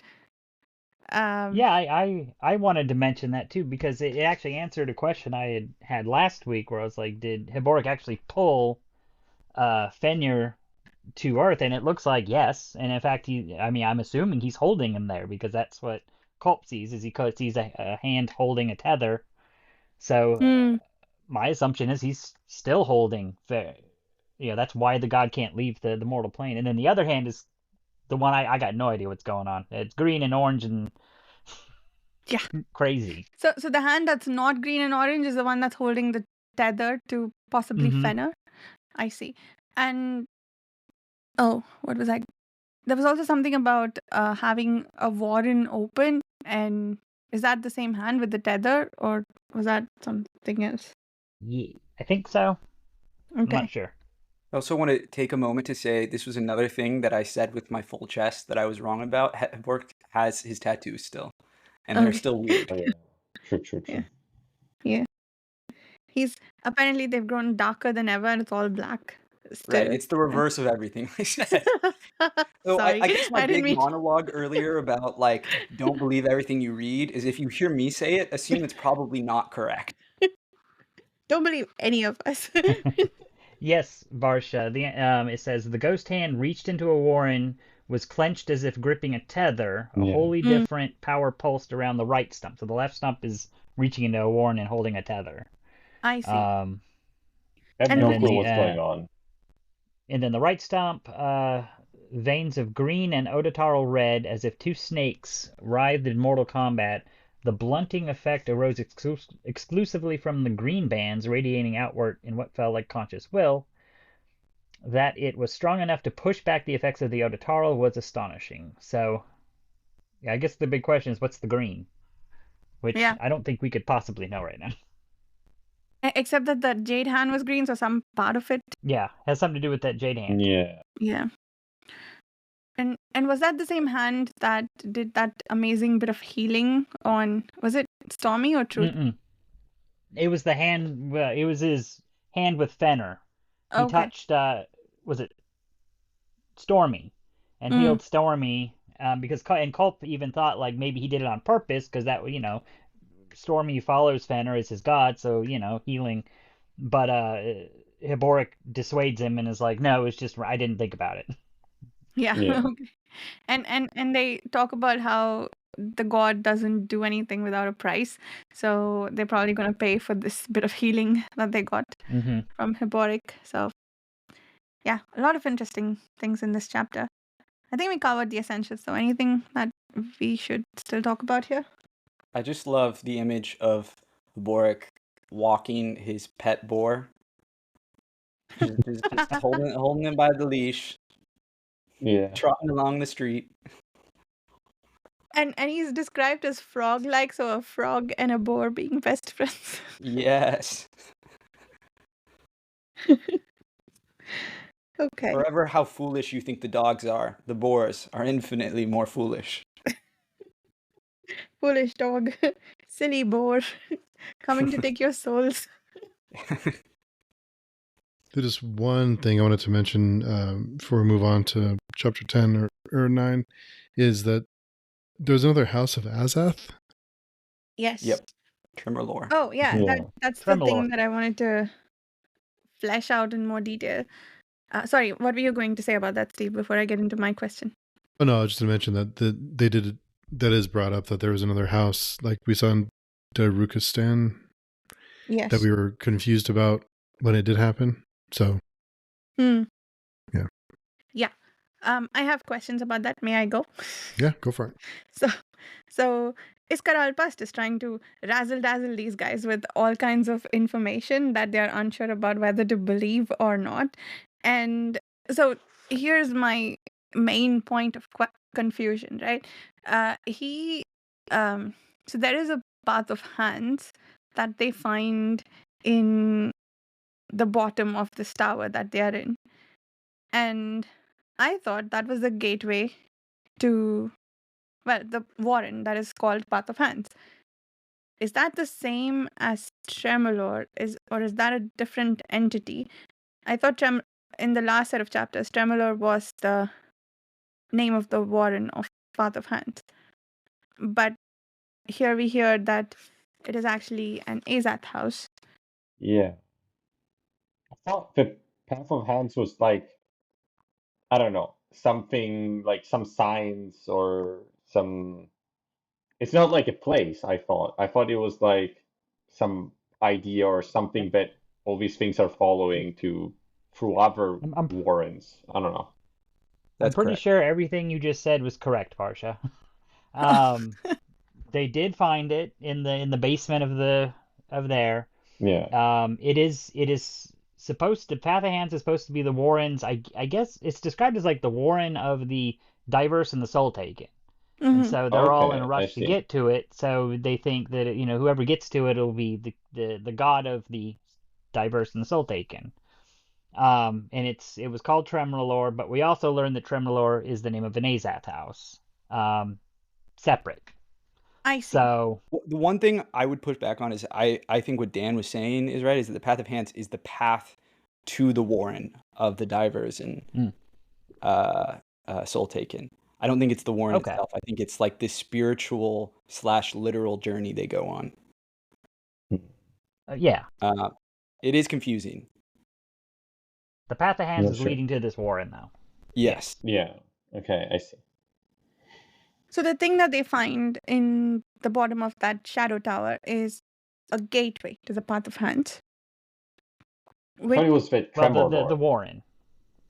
To the warren, Right. which is Mhm. It is both Tremorlore and supposedly a gateway to the warren of the shapeshifters. I see. Well, what they It's the warren what of they the find in the basement is the warren of the shapeshifters. Supposedly, it's Tremorlore. I don't think that's identified exactly as Tremorlore, is it? Confusing how Tremorlore these is Azab houses. out in the middle of the desert somewhere. They seem to be a bunch of different things. Yeah. So that's my question, actually. If it's in the bottom of the tower, where is he? Where is this topsy-turvy man sending them off again on a journey, like he sent Icarium and Mapo? Like, where are they going? If it's right going to there in the Tremorlore. tower. They're not supposed to know it's in the tower. They're going to Tremorlore. But then Mapo and Icarium are in on it too. They know, so it's not just past misguiding them or whatever. Well, they could be playing along though. Like, Yeah, Because Pust is clearly directing them for a reason. So I it's like, see. well, let's see what we're doing. So Mapo's telling them at this point to take what Pust says seriously, and what he's telling them is to go off on a hunt in the desert. Possibly, I think that's the impression I got. Mhm.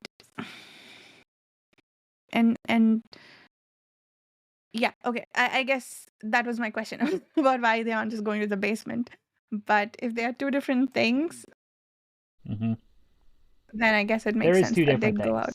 out. Okay. I see. Gotta Okay. say, Tremorlore, love it. Like it just is a word. Yeah, I could say Tremorlore all day. I just want to say Tremorlore, Tremorlore, Tremorlore, Really? Tremorlore. I agree with you. It's so fun to say. Tremorlore. Is it a good doggy name? Tremorlore. I don't know about that. Too many Why not? syllables. Follow your heart, Varsha.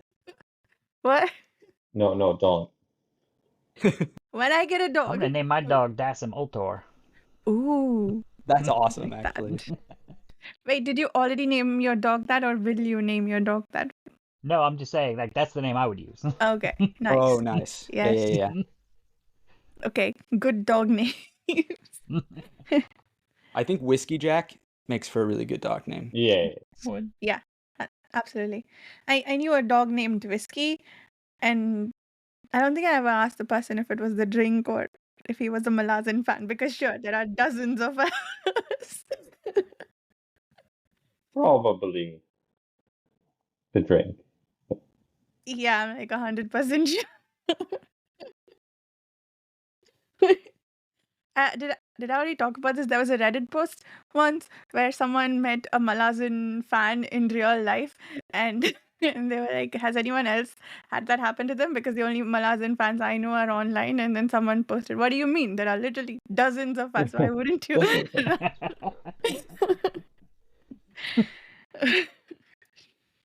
Anyway, Fiddler would be a good name. Fiddler, Yeah.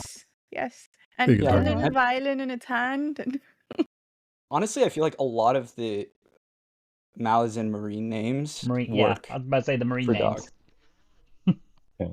I think if Fiddler's a bit, I don't know, it feels a bit naughty. I don't know. Maybe I'm too used to like online people saying things, but Quick pen and now Fiddler. No. You ruined it. I Dan, you ruined it. Making don't everything know. dirty over here, Dan. It's just what I've seen Change your being name to Dirty used. Dan over there. Now Steven Erikson is never going to come on our podcast, Dan, No, because of you. please come. I promise to behave. Do we want to move on to Kalam and Mm-hmm. Yes. all that? The apt. I forgot that there was a Kalam jet. True. I did too. I am back invested in his storyline. I really Oh, enjoyed yeah. this part, particularly with the the family of the Marines, and what's his name, who's the like damaged, like concussed captain, Kenneth. That was a name that I remembered. But the fun thing about that is, like, I'll recognize these names and I don't remember at all what happened to these characters or how long. Like they could be in one book, they could be in like 6 of the books. I don't remember. And so I'm like, Kenneth, that's a name I remember, and I couldn't tell you shit about him, but I am now invested in him and his family, and Manala, who is his sister-in-law. Yeah. Yep. Yeah, I think I had forgotten about them too until I reread it. Also apt, adorable. Yeah. Love that little bloodthirsty demon. I want one for Christmas. Did okay, noted. Look, keep an eye out for 3-legged dogs that look dangerous. But what was I gonna say? Manala, did she seem like she knew that had she seen the demon? Because she saw that something had ripped it up, and she's like, "Oh, you know what? Let's make up the story together about a bear. That sounds like a good story, right? They'll believe us, right?" And so it felt like she was in on the fact that Apt was what killed those two horses and the two men. I feel like she didn't know, but she sort of trusted Kalam when Kalam was like trying to, like, oh, I don't know exactly. She's like, okay, I guess I'll trust you. Okay, I makes guess you sense. know what you're saying, but Yeah. It's like other people will probably be afraid, so let's make up the story. But me, I trust you. Yeah. Is it maybe. the other thing that I realized is Apt is a creature of shadow, right? Mhm. And Fiddler is also in a tower of shadow and like is getting some guidance from a priest of shadow. So are these two being in some way manipulated still or guided by shadow in some form? Fiddler definitely is, like he's explicitly getting instructions from that guy, but but Kalam with Apt. Possibly. Maybe. I don't think we know exactly what all the apt is up to. I mean, uh, the what was their name? The whirlwind. Uh, anyway, she claimed that they had taken it to their will, but we don't know that. And in fact, at this point, I'd say no. It's probably operating on its own. Yeah. Yeah. I certainly think it's noteworthy that Kalam is going to kill the person that Shadowthrum maybe once killed the most in the world. Certainly top 5.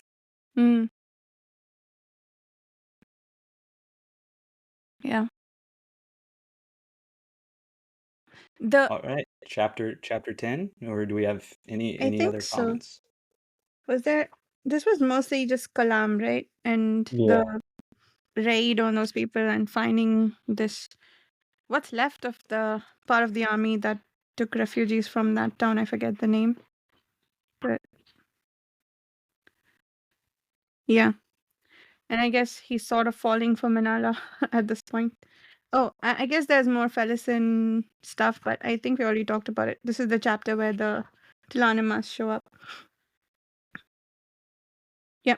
Okay. Yeah. Chapter 10. Let's do it. What I've been waiting for all evening. I think this was like the thing that I remember most from this book. Oh yeah, this Like this particular battle. section. Yeah. Yeah. It is one of the iconic scenes. This Alonda for me is like the iconic scene from this book, and one of the iconic scenes from the series as a whole. Like I'm with Varsha, I think you mentioned that, but the river crossing is definitely up there.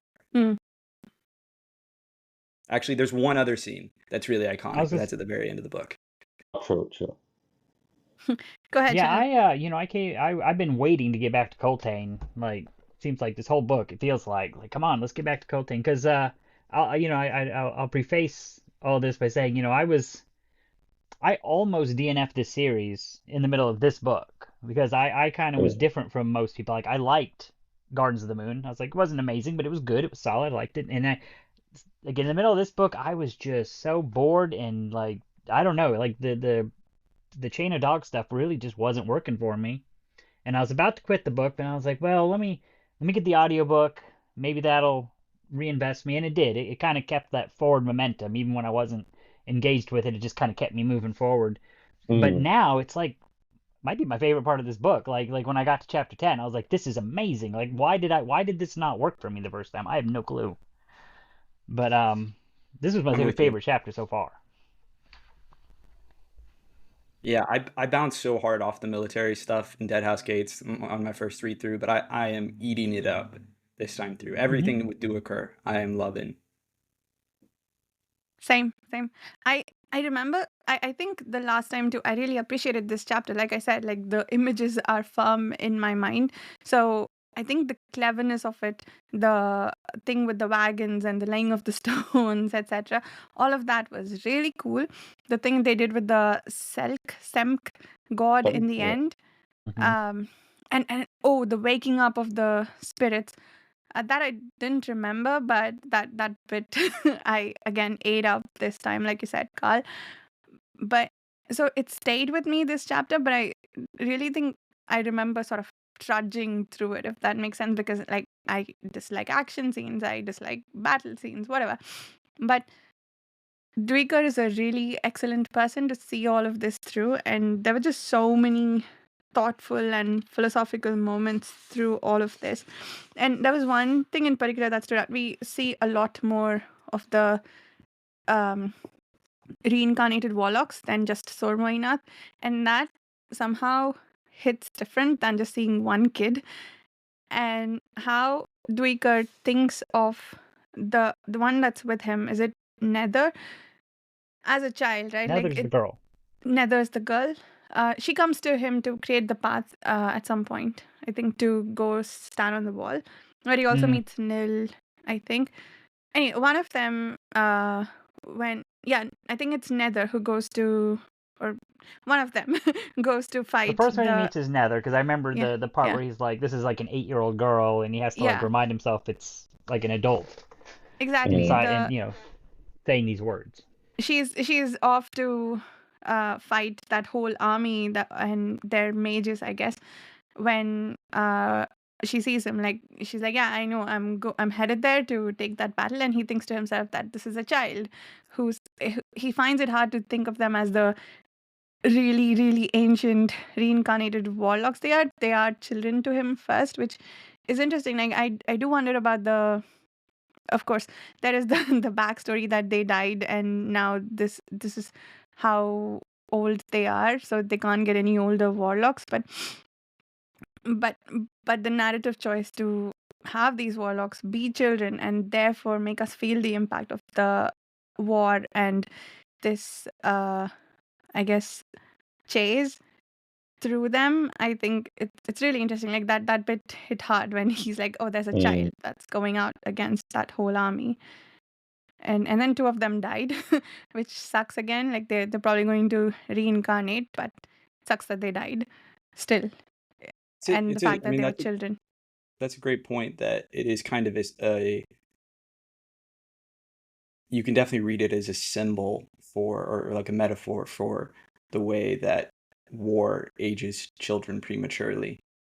Right? That children have to act like adults. And because it's fantasy, in this case, they're literally adults reincarnated in a children's body. And not just any adults, but like you said, ancient adults. The most extreme, you can imagine. It is just intrinsically compelling. Yeah. And yeah, the fact that they have to grow up too soon, that's an excellent point, because Dwecker sees Sormo Inath looking more and more like the old man that he is, like with the gestures and the mannerisms in front of his eyes. Like during the council meeting, not the council meeting, the war council, they go, Dwecker notices that about him. We also get the shithead nobles introduced to them, causing problems. So annoying. Well, one of them is very annoying. Well, three of them. Nefpara was awful. The other one was, I can't remember his name, I don't see it right here, but I liked it that one of the nobles actually isn't that bad. Like, later on he seems to genuinely care about his people, and then here in this war council he's kind of like asking questions that are like, they don't want to answer because this is going to give away their strategy, but he's noticed, he's smart, he's noticing, like, and it's, I think it's coming from a place of concern, because he's like, well, last week you only had this many injuries, and now this week you have this many, and it's like, it's kind of like from his viewpoint, it's like, did we just lose half the army? Are they all wounded now? Like, what's going on? And they're like, oh, no, we're just, building up the sides. It's like, okay, but if that's true, then why is it sinking deeper? It's just because he's smart, I guess. Yeah. I like that scene. Yeah, I agree. This, and I thought, sorry, go ahead. Oh, and I was going to say, I really liked the Red Blades. I mean, that we see it's Varya and Mesker, the two brothers that we'd met at the beginning of the book, as just real assholes. Like, we really didn't like them. They were about to get into it with the Wiccans, and then here, Duiker warns them about these people coming in, and one of the brothers is still terrible, but the other one, you can tell, like, he has like a ghost of a smile on his face. Like he probably believes Duiker. Like, he's like, okay. He's like, well, we'll keep that under consideration. And then in the end, we find out that they did hold their ground and stop those people. And I don't know, did they die? Like the two brothers? I couldn't quite tell. I think so. I Yeah. think they did, but I'm not sure. I think Like a whole almost bunch all of the Red Red Blades Blade died died, anyway. right? Huh? Didn't most of Well, the there Red were. Blades die? Yeah, I think most of the Red Blades died. The only ones we saw were the ones that were defending the guy that was dying, which I loved that. Duiker's like, oh, you were here, defending your standard, and they were like, no, we don't care about that. Like, our brother was dying, and we didn't want them to get a hold of him, so we Mm. fought off the bad guys so he could die an honorable death rather than be drug off by them. Yeah, I love when he says, "Is that the story you want written in the annals of history?" And it's like, yeah, that's exactly how we want it told.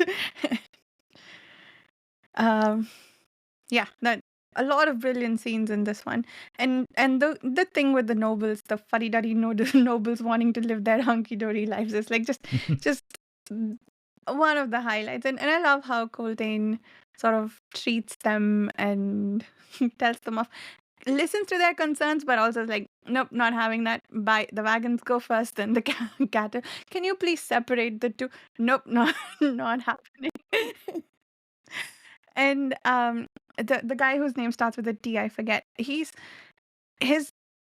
questioning was interesting because I almost feel like that bit was a great way to tell the readers that something is off with the wagon, so it's not so we can try to guess what's happening, like that with the mystery, the build up with Duiker noticing that the cattle are moving much faster than they should, and the people crossing much faster than they should, and then finally when when his own horse is crossing the stream, and it's like, that's what happened. So I thought the build up there was really great, starting with the questioning of the noble. So yeah, that all came together really well, and I appreciated it a lot more this time around. And the bit with the spirits was pretty badass. The dead yeah. spirits. Which, God, well, yeah, and the I spirits wanted to of bring the up the earth. spirits too. I thought it was really interesting what they're doing here because it's like Sormo, brings back these spirits, and they're fighting the army of the whirlwind goddess, but these spirits of the wind are actually fighting against these people because they forgot them, and they're like angry and it's I don't know. I did this chapter is a lot more pro Malazan, I think, than I remember because like they're really hammering that like Yeah. these the warlocks, I think Nether and Nil are talking to him. They're like, oh yeah, the Wiccans were just like this too, and killing each other over little squabbles, and then Kellenved came and shamed us and united us, and so it's really kind of like driving this idea of I don't know, this imperialism here is good for them because otherwise they're just massacring each other. So it's bringing order to the chaos, I guess, is probably their. Yeah, it's one of the things that I like most about this series is that there's always more nuance to explore. There's always a different point of view. The Malazan Empire isn't just like pure good or pure evil. Like they do horrible, atrocious things. Like they commit like real atrocities, but at the same time, they also improve the quality of life for a lot of the citizens under their yoke. And they do help solve, old disputes. Mm. And they, defeat. Well, I'm gonna stop talking before we get too far along. But the point being that like they're it's complex, and the power of empire, what empire does is complex. I mean, you look at the Malazan Empire, I think is most notably influenced by the Roman Empire, despite clearly taking place in like technologically a much later age. And that's true with Rome, where Rome did a lot of really horrible shit and certainly didn't like solve all of the problems within its borders, but it also did create roads that made travel and trade much easier, and aqueducts in a lot of cities that helped improve the water quality, and any number of things that just improve the lives for everyday people. And that doesn't excuse the atrocities either. It's you can kind of, I think, hold two competing ideas at the same time, and that this is definitely an interesting exploration of that. In the same way, like in book 1, right, that we follow the bridge burners who are like preparing to commit an act of terrorism. Right. And at the same time, like they kind of save the day in the end, you know, like that's what we're reading. Like it's complex, you know, it's not a black and white kind of good and bad situation. It's people do good and bad things. I just wonder if the people would be able to see these things in this opinion, like the Wiccans, within, you know, this short time span. I can see it maybe, you know, within like a couple of generations or something, with like, oh, you know, thinking back about it. I don't know if the people living through it would also agree, but, you know, maybe. Well, I think it's possible that the ones who disagree, we're just not seeing their point of view. And we're just seeing the ones who are like, yeah, like we've all killed each other beforehand. And now we don't do that. And like, that's nice, you know? Well, and I think it's important also to see who we're hearing that from. I mean, she's this warlock that we don't know how old, so she comes, you know, she's seen this for a long time. True. Now there's order, but also there's there's order. Like, it's also taking, you know, it's not taking into account what's going to happen down the line, you know, because we could, you know, just because it's good now doesn't mean it always will be. Yeah, I think the one of the dangers, certainly, of imperialism that Sormo, or is it Nether? Which one of them is it that is talking? Nether? Nether? That has this It's either Nether or Nil. I don't remember which one. Okay. Yeah, I mix those two up all the time. But you know, the way that empires can kind of subsume cultures and homogenize in some ways, and while the Malazan Empire, I think we find out, does try to let people kind of have their religious beliefs and kind of do their thing, it's still kind of inevitable that the culture will naturally impact and dominate. And that's something that, you know, Nether doesn't really touch on there. It's an interesting conundrum. And I'm with you, Shannon, that it's a cool bit there amidst it all. But one thing I could use, I do wish we would see a little bit more positive on the rebel side. Like, I feel like so far we haven't any. Like, they're all rapists and killers and terrible. Like, we haven't seen anybody noble on that side yet. So hopefully we will. Yeah. Yeah, that is an interesting point. Like, they've just been sort of awful so far. And not people that we have a lot of respect for, except for that one bit about, well, how they kept feeding Duiker, this man who sort of, that was another cool thing about him as he's making his way across, I don't think it's the desert, right, but somewhere. 3 months, by the way. 3 months, I didn't notice that. That's crazy. Months really? Oh, I didn't. Traveling it. Yeah. And these people were feeding him, and they've been like a spy. Yeah. They don't know he's a spy. But yeah, that's so cool that like they're just feeding a random traveler on the road. But and he sort of become a symbol of the apocalypse, even though he is of the opposite side. But it's interesting that they see him as the symbol of apocalypse, because towards the end, the end of this chapter, when they are done with the ritual where they kill that god, and he's got blood all over him, and he's walking, and people are like sort of making signs against evil when they see him, and he's like, am I a harbinger of doom? So he's seeing signs everywhere, and now he's himself a walking sign of sorts, which harks back to how the people of the apocalypse were seeing him as a sign. So it's interesting, again, like Duiker as the person we see all of this through, and he's sort of giving us the signs and symbols to look out for through the telling of this story.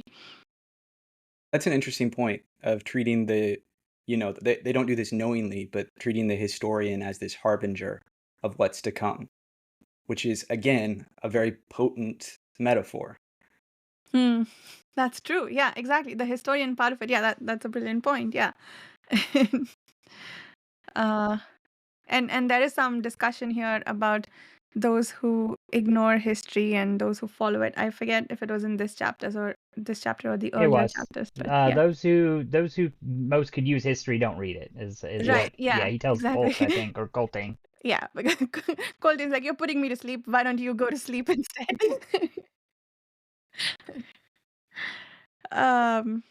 Yeah, it's. I think mostly what I want to discuss from this chapter is in the form of quotes. I underlined a lot in this section. Really? Yeah. I don't have anything else if we want to move on to quotes. Yeah, shall we? Or did Dan, anybody Shannon, have anything high else? level topics to I discuss? don't I think so. did. I like that you had mentioned Duiker covered in blood and stuff at the end. Yeah, that was really evocative. Like, yeah. It says like the historian, the three warlocks walk out and they're covered with old blood and fragments of flesh, and I'm like, what? No, I mean, what? Like, Yeah. it was a splattering all over them. Like, good gracious! Like, it just really Yeah. drove home how horrific like them eating that Semp god was. Like, those spirits are messy eaters, I guess, because Yeah. it was just flinging everywhere. That's making me think of an episode from Fringe. But sorry, Dan, were you going to say something? No, nothing. Okay.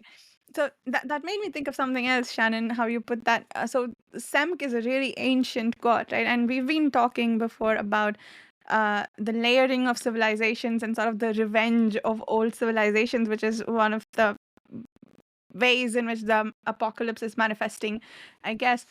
And so again, like this harbinger of doom covered in the blood of a very ancient god, I think sort of adds to that imagery, which is quite fantastic. Yeah. And then I also like the undead army that Solmo Yeah.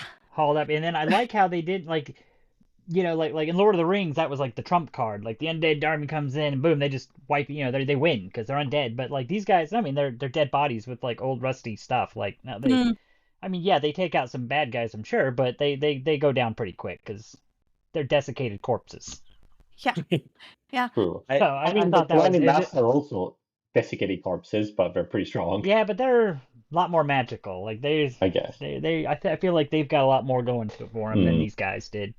And they've been undead a long time, so they have practice. I'm almost imagining, like, I know this is not what they look like, you know, because these are like corpses, but, you know, it's the spirits of the earth, like, rising up.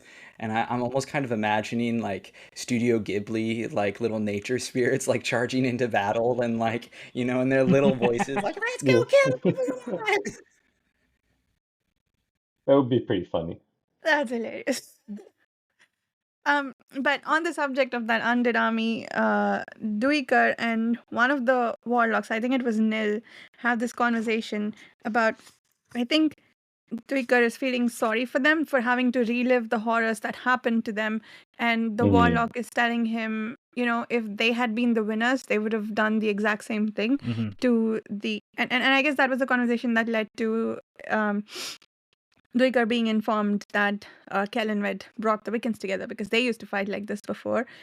But there is some discussion there about how people are always like this, and Duiker's trying to find some optimism that you still find some good in it. And the warlock, who has been through this over and over again through all their past lives, supposedly, is saying, no, this is how we are. There's very little hope for us, which it was a bit of a bleak conversation, but can't say I disagree. One of the things I like that they were apparently fighting. I'm sorry. No. I just very quickly, one of the things I definitely think about reading this series is, you know, kind of the old maxim of, you know, those who don't remember history are doomed to repeat it. And it's like, it's one of those things that you always hope, like, or you feel like, oh no, this generation or the next generation or 100 years from now, like, we're finally going to break that cycle. But it's like we as human beings keep making the same mistakes over and over and over again. And it just keeps happening. Yeah. And on that subject... I like that these... Sorry, go ahead, Shannon. These people from long, long ago were fighting over, they said, the antlered throne. And I was like, I read that and I was like, is this like some kind of veiled reference to like Game of Thrones or something? The Iron Throne or Tad Williams and the Dragonbone chair? I don't know. But I was just like, yeah, just the antlered throne. I was like, doesn't sound that impressive. And they were fighting over that, right? Like two contenders for the antlered throne, which stated in There that was one way. tribe that split, Yeah. Okay. Yeah. and they were fighting over this throne. Because, yeah, it was like, they said it was like cousins and nephews. That's who they were fighting, like their own Yeah. family. And stated in that way, it sounds like a ridiculous thing they are fighting for, like a toy. Kids fighting over a toy, and they're causing all this havoc because of it. But Yeah.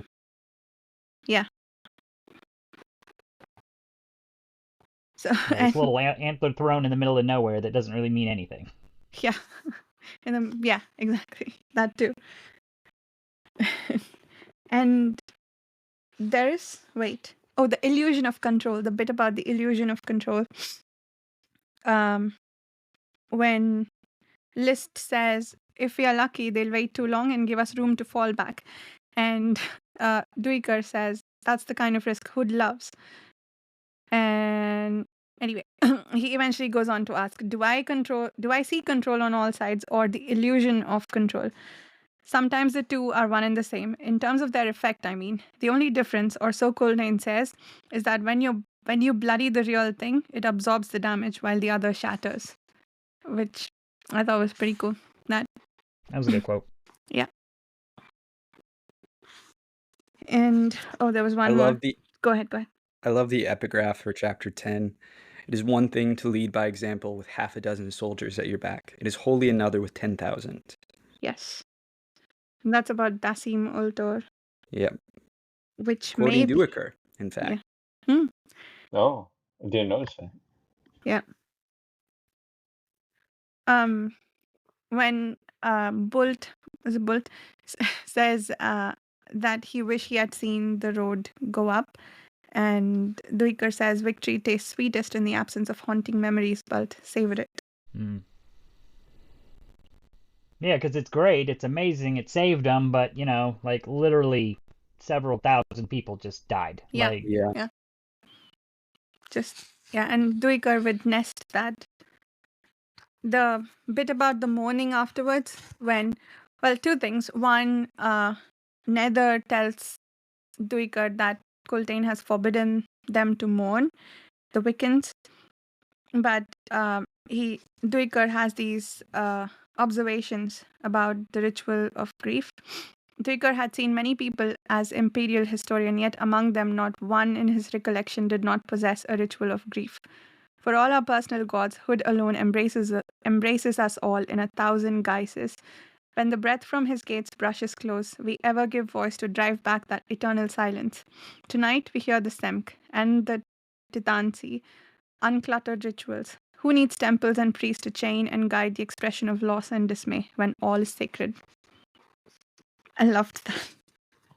Very good one. And there was, I'm turning in the wrong direction. There was one more during the ritual with the ice.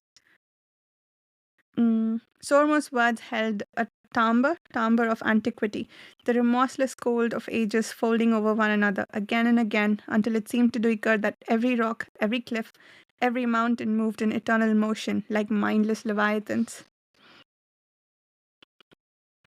I think I'm starting to understand why the images stuck with me, because they're so evocative. Yeah. The Wiccans raised a wail that ran through each clan's encampment, the sound as much sorrowful as triumphant, a fitting dirge to announce the fall of a god. There was a fun one about Malazan engineers that I think was the epigraph to chapter 9. Yes, it is. Yeah. The one about them being cantankerous and not liking authority, and Yeah. They're the heartstone of the Malazan army. So good. And they showed. I like how when they run into the engineers/sappers, they're like, go fight someone or something. Get out of my way. We have something to unplug. Oh, and yeah. I think we should also mention we still haven't seen the captain of the engineers, the sappers. He's a no-show. He refuses to show up to meetings. So that's right. Yeah, he does his own so we'll thing. have to keep an eye out for him at some point. Maybe we'll finally see him. And I think, was it Bolt saying later that all the sappers were sitting and crying like all of them had lost their mothers? And it was because they'd because used the cussers were gone. the last of the cusses. I mean, we see Though them. that Go ahead. I was gonna say, though that is really sad. I mean, they because the cussers, we know from reading these books, are the most dangerous of the musicians they have, and they used them all. Yeah. And we're now planning a run to Erin, so we have a very long journey, and we just lost our theoretically most powerful weapon. So That's true. Yeah. just- They celebrate for like 2 seconds, and then they're like, "Oh, all the cusses are gone. Now we have to do all the digging by hand." That's why we leave them. The next thing we find out is that they're all sitting and crying like baby. Yep. That's quite hilarious. I love these like little breaks that we got. It's a great introduction to Yeah. the sappers. Yeah. There was one thing that Pust says that was interesting about Icarium to Mapo. I'm trying to find the quote. Very quickly, too, I remembered we didn't talk about this at all. On the Salanda, the Talani Mass initially believe the people aboard the Salanda served the chained one. Yes. So that's something to keep your eyes out for. Needless to say, I know what they're talking about, so I'm not going to comment. Who's the chained one? Yeah, tell me, please. You'll have to find out. I don't Who know. knows? Who knows? Who knows? I don't know. Who knows? You're taking all the fun out of it, Dan. When you knows? said who knows, we kept quiet and moved on. But I know who knows. I know who doesn't know. You know. I think you know, Dan. No, I don't know. That's the thing. I don't know.